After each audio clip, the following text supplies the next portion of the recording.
100 रुपयाच्या वॉफलसाठी जवळजवळ 2 तास लाईन लावली आणि हातात काय मिळालं चला सांगते.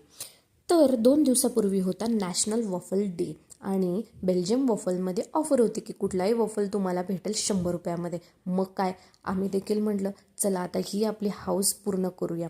मग आम्ही निघालो होतो आणि जसं आम्ही आमची हाऊस पूर्ण करायला तिथे आलो होतो, पण तिथे गेल्यावर समजलं आमच्यासारखीच हाऊस पूर्ण करायला अख्खं शहर तिथे जमा झालेलं होतं. बापरे काय ती गर्दी. ऑर्डर द्यायला जवळजवळ 2 तास गेले, पाय दुखायला लागले, पोटात कावळे ओरडायला लागले, पण वफल खाणारच हा आमचा निश्चय ठाम होता. पण तुम्हाला काय सांगते, तिथं बसलेले बरेच कस्टमर जे होते ना त्यांच्याशी आम्ही बोललो, तर ते म्हटले की आम्ही जवळजवळ 3 तास इथे थांबलेलो आहे तरी आम्हाला आमची ऑर्डर मिळालेली नाही. जवळजवळ 300 ऑर्डर पेंडिंग होत्या. मग विचार करा वफल कसं मिळणार. फायनली आमचा नंबर आला आणि या ताईंनी आम्हाला सांगितलं की ऑर्डर आज करा आणि उद्या तुम्ही रिसीव करा. मग काय अर्णवला फक्त हे क्रिस्प घेऊन आनंदित केलं. मग म्हटलं चला आता त्याला एवढं खुश करून इथं आणलं होतं, आता त्याला असं मूड ऑफ करून घरी घेऊन जायला नको.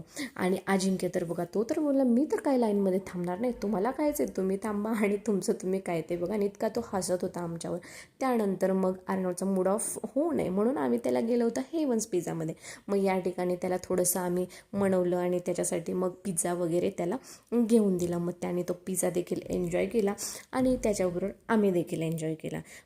तर खात खात मी विचार करत होते, पैसे आज दिले आणि डिलिव्हरी दुसऱ्या दिवशी.